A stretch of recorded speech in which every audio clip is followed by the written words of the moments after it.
कसौली के विधायक विनोद सुल्तानपुरी ने मंगलवार को अपने विधानसभा क्षेत्र में 4 महत्वपूर्ण विकासात्मक योजनाओं का शिलान्यास और उद्घाटन किया। विधायक ने सबसे पहले गड़खल के समीप किम्मू घाट से साईं मंदिर तक सड़क उन्नयन की आधारशिला रखी। इसके बाद हेरिटेज मार्केट कसौली से मशोबरा स्कूल तक सड़क उन्नयन की भी आधारशिला रखी। तत्पश्चात विधायक ने फागेट से शोक तक बनाई गई नई सड़क जनता को समर्पित की।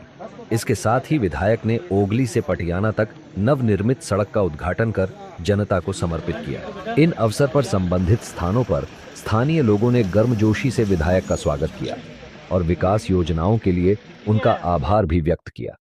इस दौरान विधायक ने लोगों की समस्याओं को भी सुना और उनके निपटारे करने के लिए मौके पर मौजूद अधिकारियों को निर्देश दिए। इस अवसर पर SDM Kasauli, xn PWD, SDO PWD Kasauli सहित स्थानीय लोग और कार्यकर्ता भी मौजूद रहे। चुनावों से पहले मैं यहाँ आया था और आज इस मंच को आपको सबको मिलने का एक मौका मिला है, तो उसके बाद आज यहाँ पे खड़ा हुआ हूँ। मैं धन्यवाद करना चाहता हूँ कि आप लोगों ने बड़े गर्मजोशी से अपना आशीर्वाद दिया और एक जिम्मेवारी दी, जिसके तहत हम अपने लोगों के लिए काम करने के लिए तत्पर हैं। और मेरी इच्छा भी यही रही है कि हम किस तरीके से अपनी कसौली कॉन्स्टिट्यूंसी को आगे ले जा सकते हैं। उसमें जो भी आपके कहीं भी प्रश्न होते हैं उसे मैं विधानसभा में आपके द्वारा भेजा गया हूँ। आपकी जो समस्याएं हैं उसे निडरता से आपकी बातों को मैं विधानसभा में रखता आ रहा हूँ और मुझे लगता है आपके सहयोग से हम कहीं ना कहीं अपनी बात को रखने में भी सफल हुए हैं।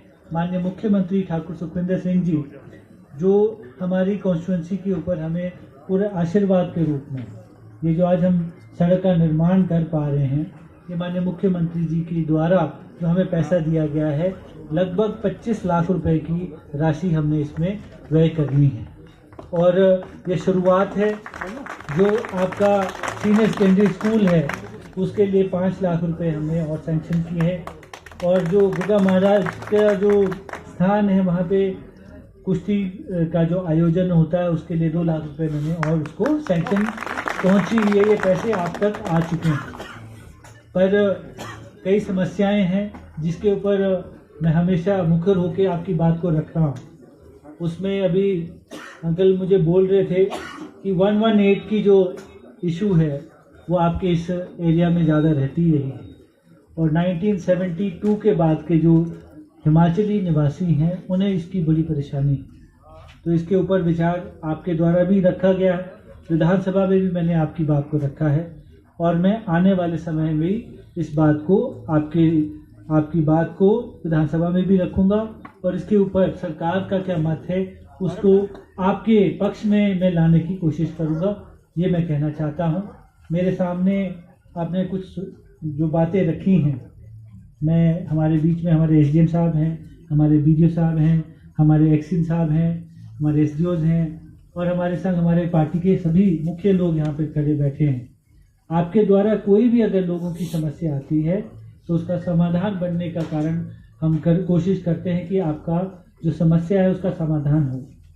मेरे साथी जो हमारे टैक्सी चालक हैं, मेरे भाइयों ने हमारे पास अपनी बात रखी है। मैंने उनसे अनुरोध किया था कि आप रजिस्टर करवा के अपनी यूनियन को रजिस्टर करवा दें और तुरंत, मैं अभी वीडियो साहब मेरे साथ ही बैठे हैं, आपको एक कैबिन जो है टेम्पररी कैबिन है वो तुरंत मैं आपको 5 लाख रुपए सैंक्शन कर दूंगा, पर आपको रजिस्टर करवाना आवश्यक है क्योंकि एक इंडिविजुअल को हम किसी को नहीं दे सकते हैं। कल वो क्लेम करने लग जाएंगे कि वो मेरी है।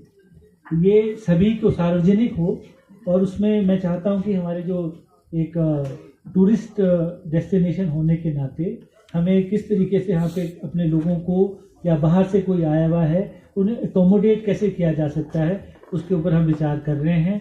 और आपका ये जो सुंदर स्थान है इसे और हमारे लोगों के साथ जो ये हरत बाज़ार वाला जो पोर्शन है इसमें आपकी आमदन आगे कैसे बढ़े, आपको कैसे फ़ायदा हो सकता है, मैं अपनी तरफ से जो भी आपको समस्या हैं उसका समाधान करूंगा, समाधान बनकर काम करूंगा। और जो हमारी MES के साथ मीटिंग होनी होती है या हमारी कंटोनमेंट बोर्ड के साथ जो मीटिंग होनी होती है, उसका हिस्सा बनकर आपकी बातों को सरकार के समक्ष भी रखूंगा, दिल्ली सरकार के समक्ष भी रखूंगा। ये मैं कहना चाहता हूँ। आपके द्वारा जो ये छावनी की जो बात आई है, कंटोनमेंट्स को मर्ज करने की बात, इसमें मैंने पाया कि हमारी जो हमें जो प्रेफरेंस दी गई या हमें कहा गया, उसमें हमारे जो स्थानीय लोग हैं वो उनके पक्ष की बातें नहीं रखी गई। इसलिए मैं मानता हूं कि जैसी यथास्थिति है उसी के ऊपर हम अभी काम करेंगे।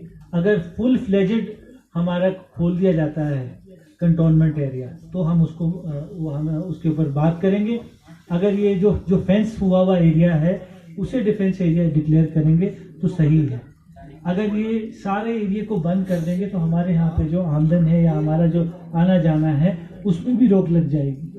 हमने देखा है कि हमारे कुछ साथी थे जिनकी दुकानें थी और वो कब्जा था, तो आज वहाँ पे कुछ भी नहीं है। मेरा मकसद हमारे लोगों की सेवा करने का है। आप लोग यहाँ पे आगे फूले फलें, उसमें हमारी तरफ से क्या कंट्रीब्यूशन हो सकता है उसके ऊपर हमने काम करना है। आप हमेशा इतना प्यार देते हैं, मुझे जो भी आदेश आपके द्वारा दिया जाएगा मैं अपनी पूरी कोशिश करके अपनी सरकार के द्वारा आपके साथ मिलकर हम अपनी कसौली को आगे बढ़ाएंगे। मैं यही कहना चाहता हूँ। आपने इतना मान सम्मान दिया, इतना प्यार दिया, आपका बहुत बहुत धन्यवाद। जय हिंद।